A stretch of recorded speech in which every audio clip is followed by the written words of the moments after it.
Вот свободное время занимаемся кулинарией.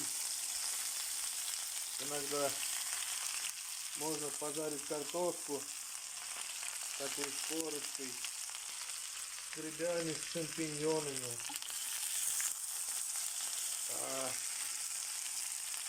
Но не увлекаться. Вот так вот я ее все перемешал. Потом грибочки еще, и будет бомба.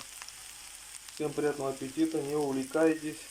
Можно немножко, конечно, но не часто.